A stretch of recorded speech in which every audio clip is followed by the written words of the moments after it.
Hi guys! Welcome back to Handle Formula. This is Angelo. And ngayon guys, ituturo ko sa inyo guys yung isa pa sa mga effective way sa pag-aaral or pagpaparami ng Korean vocabs. And that is by using Hanja. Okay, Hanja. So what is Hanja guys? Hanja guys is Chinese character in Korean. Hanja. Oh, sir, mag-aaral kami ng Chinese. Ang hirap na ng Korean. Actually, not. Okay, so Hanja guys is yung writing system dati ng Korea. Okay, nung mga unang panahon wala pang, writing system ang Korean. So, nakakapagsalita sila but wala silang writing system. So, ginagamit nila yung Hanja para makapag-record ng mga history or even mga names nila. So, that is Hanja. Okay? So, until na in-invent ni King Sejong Hangul, so dun pa lang nagkaroon ng sariling writing system ang Korean. But still, kasi yung mga scholar dati, parang maliit yung tingin nila or minamaliit nila yung Hangul. So, parang napakasimple. So, kahit na gano'n, Chinese character pa rin yung ginagamit ng iba. So, parang mas napalaganap lang yung Hangul nung parang nakipaghiwalay na nag-cut na ng ties yung Korea sa China. Okay? And doon lang nila talaga ginamit yung Hangul. Okay? So anyway, that is a little bit of history. But Hangul, so Hanja, paano natin siya gagamitin sa pagpaparami ng Korean vocabulary? Okay? So unang-una guys, Hanja, meron siyang tatlong parts. Okay? Una, yung Chinese character na nasa sayo kung gusto mong pag-aralan o hindi. Okay? Walang problema kahit hindi nyo pag-aralan yung Chinese character. But kung gusto nyo, walang problema, mas maganda. Okay? Pangalawa, yung pronunciation niya in Korean. Okay? And pangatlo, of course, yung meaning niya. Okay? So dito kayo mag-focus sa dalawa. Okay? Yung pronunciation and meaning. Bakit? Kasi yung mga Chinese character na yan, Hanja na yan, is ginagamit sa isang word or bumubuo ng compound words kung saan nandun yung character na yan. Okay? And kung alam mo yung meaning ng character na yan, and yung another character hindi mo alam, pero pwede mong mahulaan based dun sa meaning. Okay? So, para maintindihan nyo guys, papakita ko na lang kung paano ginagamit yung Hanja. And for this video, ito yung gagamitin natin na Chinese character. Okay? So, sa gaya ng sinabi ko, hindi nyo kailangan pag-aralan yung Chinese character. Ang kailangan nyo lang tandaan is yung meaning and pronunciation. Okay? So, this one, ang pronunciation sa kanya ay in. Okay? So, parang tao na naglalakad, na nakahakbang, na parang paganyan. Okay? So, in. And yung meaning niya is human or person. Okay? So, pag nakita niyo itong word na to or yung character na to sa ibang compound words na Korean, isipin mo na lang yung magiging meaning is related sa human or person. Okay? So, yung first 5 example natin guys, yung in is gagamitin natin sa unahan ng word. Okay? So, yung una example natin ay in-seng.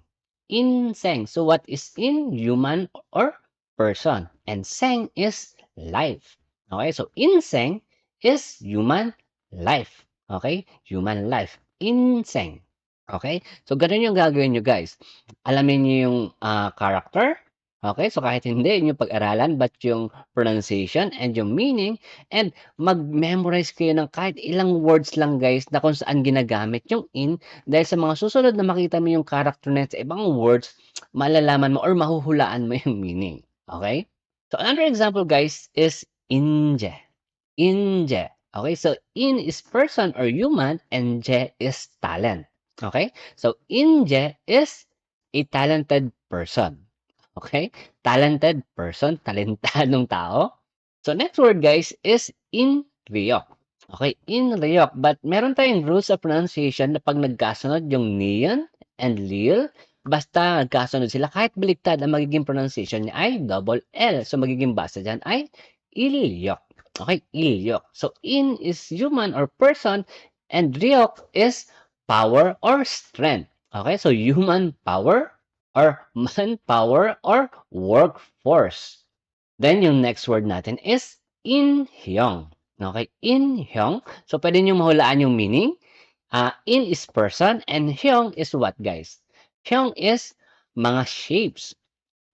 So person in shape, so mga dolls. Inhyong, dolls. So yung inhyong guys, hindi kailangang dolls na mukhang tao lang, no? Ginagamit din natin sa mga stuffed animals. Inhyong. Okay, inhyong. Next word guys, inki.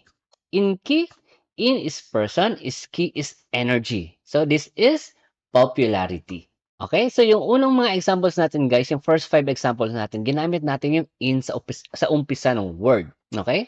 So yung next 5 natin is nasa huli naman yung in. Okay? So yung first one natin is ge in. Ge in. So what is ge guys? Ge. So what is hange? Il, right? Ge is piece and in is person, so that is individual. Okay, ge in, individual.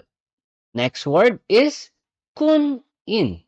Kun in. So what is kun? Kun is army and in is a person. So army person, a soldier. Okay? And then next is ju in. Ju in. So ju is main and in is a person. So main person is the owner or the host. Okay? Parang may-ari ng bahay. Okay? Ju in. So, pag nangungupahan ka dito sa Korea, yung landlord mo, ang tawag mo diyan ay Ju-in or Ju-in-nim para maging polite ka sa kanya. Ju-in-nim, ganyan. Ju-in-nim pag tatawagin mo siya. And last is guys, tayo. Tayo dito sa Korea. Anong tawag sa atin sa Korea? Weguk-in.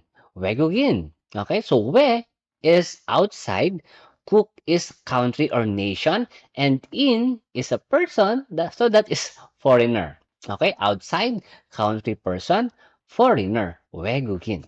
Okay? So, migugin, additional. Migugin. So, what is miguk?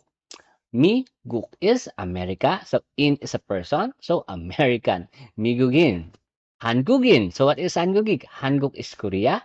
In is a person. So, Hangugin is a Korean person or a Korean.